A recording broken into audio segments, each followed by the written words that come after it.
Tetapi kalau kita bicara dalam suatu negara dengan sistem pemerintahan presidensial dan menghadapi masalah nasional seperti pandemi COVID-19, mana bisa kita lempar atau tunjuk tangan kepada seorang gubernur? Itu sangat aneh.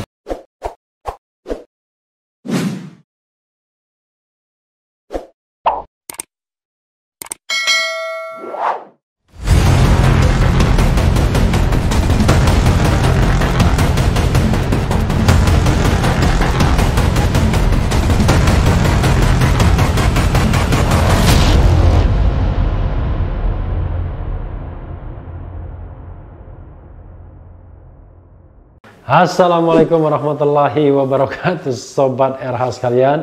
Jumpa lagi kita di channel yang keren ini, Keren Cadas. Kali ini saya ingin menguber berita dan soal Anies lagi. Jadi hari saat video ini ditayangkan, ini harinya hari Anies Baswedan. Karena bahasanya soal Anies semua. Mulai dari Anies yang didesak agar dinonaktifkan, Anies Baswedan yang dikritik oleh para menteri Jokowi sebagai penyebab masalah, dan sekarang ini seperti biasanya The Star Ruhut Sitompul juga berkomentar soal Anies. Kita bacakan dari Glora News ya. Ruhut Sitompul tuding Anies Baswedan penyebab 59 negara tolak warga negara Indonesia. What? Kok ada ya logikanya ya? Ada 59 negara tolak WNI, yang disalahkan gubernur DKI. Ya, luar biasa ya. Padahal yang ditolak kan belum tentu warga DKI ya. Bisa saja warga Jawa Tengah, Jawa Timur, Jawa Barat dan sekitarnya. Tapi ya kita lihat, kita baca ya. Glora.co. Politikus PDI Perjuangan, oh iya sudah PDI Perjuangan sekarang ya. Ruhut Sitompul merasa desakannya agar Anies Baswedan mundur dari jabatannya sebagai gubernur DKI tidak berlebihan.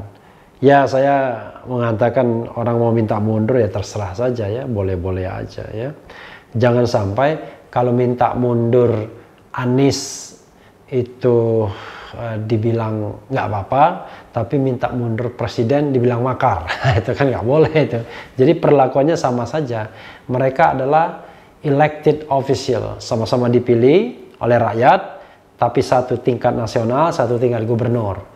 Dan yang bisa mendesaknya juga untuk step down juga rakyat juga ya. Yang penting dengan cara yang konstitusional, bukan dengan cara memaksa dengan kekuatan senjata misalnya. Ruhut bahkan mendorong pemerintah pusat melalui Menteri Dalam Negeri Tito Karnavian supaya turun tangan membenahi Jakarta. Wah, ini nggak bener ini ya. Karena Menteri Dalam Negeri itu bukan atasannya gubernur ya. Itu sering sekali kita keliru. Karena gubernur adalah kepala daerah yang dipilih. Jadi dia posisinya itu seperti presiden di level nasional. Jadi konstelasi politiknya adalah kepada DPRD dan tentu bertanggung jawab kepada masyarakat atau warga di daerahnya masing-masing yang memilih dia. Jadi harus dibedakan, hanya memang dia lebih kecil lingkupnya. Kalau presiden lingkup nasional, ini lingkup provinsi, lingkup kabupaten kota. Tapi mereka punya otonomi sendiri ya. Jadi tidak sembarangan juga men-take over kekuasaan seorang gubernur ya. Karena menteri bukan atasan gubernur. Bila perlu jabatan gubernur DKI dijalankan saja oleh pelaksana tugas. Luar biasa. Ya kalau dia berhalangan sementara atau berhalangan tetap. Tapi kalau tidak berhalangan bagaimana? Harus turun tangan. Kalau perlu bikin PLT gubernur. Anies sudah tidak mampu, ucap Ruhut saat berbincang dengan JPNN.com Kamis. Ya, soal tidak mampu relatif, ya, bisa saja diberhentikan dengan sebuah proses yang benar ya. Misalnya DPRD mengusulkan pemberhentian, tapi dengan alasan yang jelas apa alasannya, dan nanti akan disidang di Mahkamah Agung. Mantan anggota Komisi 3 DPR ini punya argumentasi kenapa permintaannya ini dirasa sangat wajar. Pasalnya menurut Ruhut, sikap 59 negara di dunia yang menutup pintu kunjungan bagi WNI disebabkan kebijakan Anies. Luar biasa ya. Kebijakan apa? Coba kita lihat. Kalau nggak mau kemana kita? Akhirnya kita kena sanksi 59 negara kan? Itu kan karena Jakarta. Untuk mereka tetap tidak menutup investasi, tetap berinvestasi di Indonesia, tutur Ruhut. Ruhut menilai kebijakan Anies memberlakukan kembali PSBB secara ketat dipicu kebijakan Anies Baswedan menerapkan kembali ganjil genap saat PSBB transisi. Rupanya penerapan ganjil genap ini membuat 59 negara menolak WNI ya. Kebijakan penerapan ganjil genap diduga memicu lonjakan penumpang di sarana transportasi umum. Luar biasa. Ya, karena ganjil genap kan jelas dia tidak konsekuen. PSBB masa peralihan tetap semua diberlakukan seperti PSBB yang awal, termasuk tidak ada ganjil genap. Taunya ganjil genap dia kurangi, jalankan lagi red. Itulah fatal, tegas Ruhut. Belum lagi kebijakan fatal lainnya seperti pembukaan kawasan Car Free Day, walaupun belakangan disiasati dengan program lain. Car Free Day itu fatal walaupun malu-malu kucing sekarang dia tutupi. Dia ganti dengan Bicycle Free Day. Itu konsumerisme, orang jadi beli sepeda, rakyat susah kok. Aneh juga ya alasannya. Ini Anies memang nggak ada mampunya maksudnya ya, jadi gubernur DKI, ujar mantan politikus Demokrat ini dan mantan politikus Golkar juga ya. Karena itu jujur saja saya sudah kebayang kalau dia jadi gubernur. Nggak salah zaman Pak Jokowi dia dipecat jadi Menteri Pendidikan, pungkas Ruhut. Ini Ruhut Sitompul hobi sekali bilang pecat memecat, padahal dia sendiri juga pernah dipecat kalau nggak salah jadi anggota DPR ya. Entah dipecat atau mengundurkan diri ya, nggak penting. Karena begini sobat era sekalian, sebenarnya logika yang dikembangkan lucu juga. 59 negara menolak warga negara Indonesia. Why? Sederhana saja, mereka nggak percaya dengan kita. Mereka tidak percaya dengan warga negara Indonesia. Mereka tidak percaya dengan penanganan COVID-19 kita. Baik atau tidak. Bukan hanya penduduk DKI saja, seluruh Indonesia. Jadi kalau seluruh Indonesia, ya itu kebijakan pusat. Kebijakan yang dipimpin oleh Presiden Jokowi, kok yang disalahkan Gubernur DKI ya. Sobat era sekalian, saya tidak bermaksud untuk pro Gubernur DKI, pro Gubernur dan lain sebagainya. Tapi kita harus proporsional. Kalau urusannya dengan negara lain, dan itu apalagi melibatkan 59 negara misalnya, seperti yang dikatakan Ruhut Sitompul, kita tidak bisa mengatakan itu adalah kebijakan seorang Gubernur DKI. Karena yang ditolak itu adalah warga negara Indonesia, kecuali warga negara yang berKTP DKI saja yang ditolak. Jadi justru yang harus diadres, yang harus kita tunjuk itu adalah pemerintah pusat. Dan sejak awal saya kan sudah banyak mengkritik mengenai penanganan COVID-19 ini. Yang terkesan pertama meremehkan, ya dengan ucapan-ucapan kita orang Indonesia biasa makan nasi kucing, perizinannya susah sehingga COVID tidak akan masuk dan lain sebagainya. Bahkan Presiden Jokowi memberikan insentif untuk dalam tanda kutip memindahkan wisatawan yang tadinya ke Cina ke Indonesia misalnya, dengan memberikan insentif pariwisata. Jadi awalnya memang tidak berpikir bahwa COVID itu akan menyerang kita.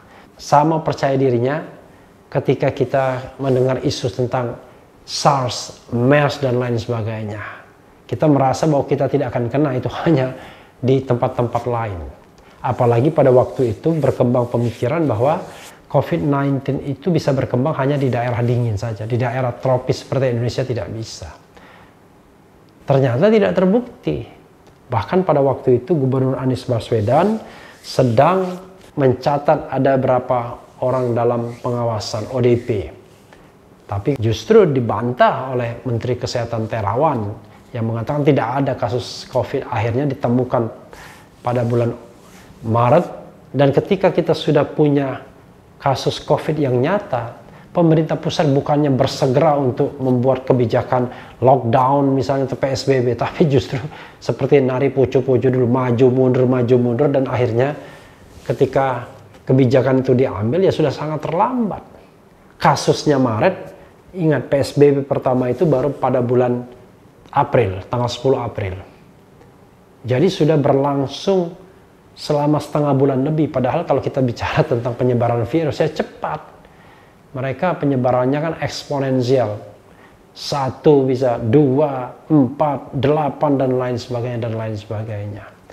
Karena itu pada awal COVID itu ya harusnya cepat gerakan pemerintah. Tapi karena pada waktu itu pemerintah masih terkesan meremehkan dan yang disasar justru soal-soal yang berkaitan dengan ekonomi, ya mungkin karena pengalaman sebelumnya tidak perlu dikhawatirkan soal virus dengan sekhawatir-khawatirnya misalnya, maka prioritas tetap pembangunan ekonomi atau pemulihan ekonomi atau soal-soal yang berkaitan dengan ekonomi, terutama ekonomi yang terkait golongan menengah ke atas. Yang terjadi adalah ya virus semakin meruyak kemana-mana. DKI menjadi zona merah karena DKI ini adalah pintu gerbang orang dari luar negeri yang masuk ke sini, yang menyebarkan dan membawa virus itu, dan juga orang yang keluar dari DKI baik ke luar negeri kembali atau ke daerah-daerah lain yang juga barangkali membawa virus itu. Jadi sobat RH sekalian, kalau mau menyesalkan, ya sesalkanlah pemerintah pusat, malah pemerintah yang tidak berkuasa secara penuh. Bahkan saya ingat Gubernur Anies mau menerapkan semacam lockdown atau melarang pergerakan kendaraan masuk dan keluar DKI di tahap awal.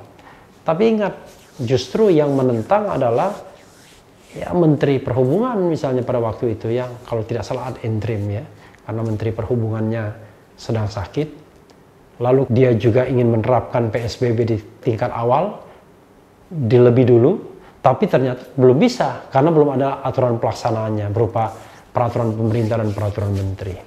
Jadi kalau kita urut kembali ke belakang, ada masalah yang akut dengan pemerintah pusat dalam penanganan COVID ini. Pertama, meremehkan. Kedua, tidak memberikan prioritas di awal, ya. Yang ketiga, terlambat. Yang keempat, ya akhirnya semuanya berantakan seperti saat ini. Tidak pantas untuk ditertawakan. Tapi fenomena seperti itu ya seperti lelucon jadinya. Ketika semuanya berantakan, lalu yang disalahkan adalah seorang gubernur. Tidak bisa, harus pimpinan tertingginya yang mengendalikan semuanya, dalam hal ini Presiden Republik Indonesia beserta pembantu-pembantunya. Gubernur itu ya hanyalah satu kepala wilayah saja, kepala daerah. Dia hanya bertanggung jawab kepada wilayah yang kecil, yaitu DKI Jakarta. Jawa Tengah ya lain lagi. Masa warga Jawa Tengah yang dilarang yang bertanggung jawab Anies Baswedan juga.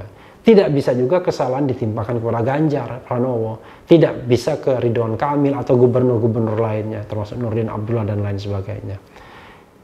Ini adalah kebijakan yang diorkestrasi pusat pada awalnya. Karena undang-undang menentukan adalah pusat yang terlebih dahulu harus mengambil kebijakan.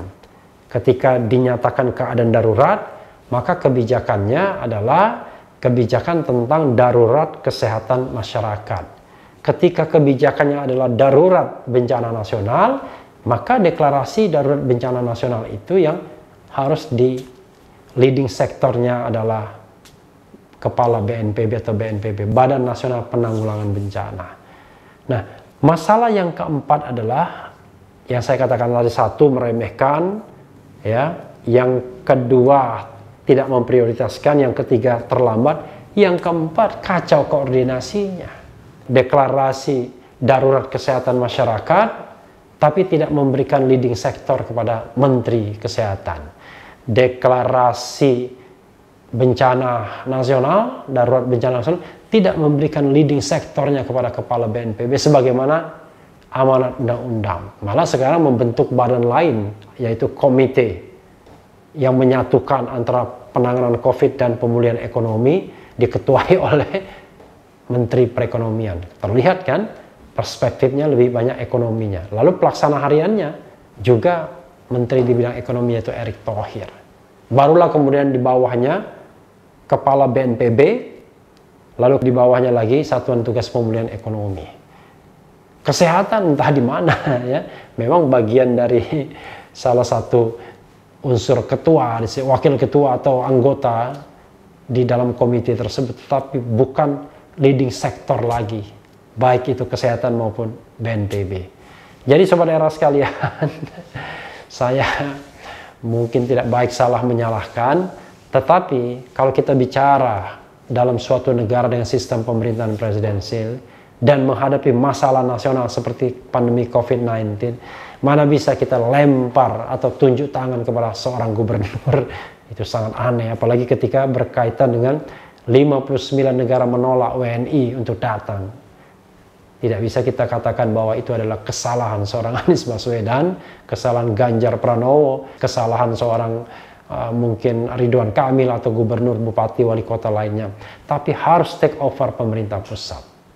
Bukan dalam hal salah menyala, tapi bagaimana penanganan ini koordinatif dan memberikan keyakinan baik kepada masyarakat kita sendiri, rakyat Indonesia, maupun kepada luar, bahwa penanganan COVID-19 on the right track, sehingga tidak perlu khawatir dengan orang atau warga negara Indonesia yang berpergian ke luar negeri. Yang penting tetap di channel ini, karena di channel ini Anda akan dirayu, ditipu, dibaperin, dicecar, diuber pula di jalan khusus. Karena channel ini adalah channel yang mengancam, memeras, dan membenci. Jangan lupa subscribe, like, comment, and share. Cheers!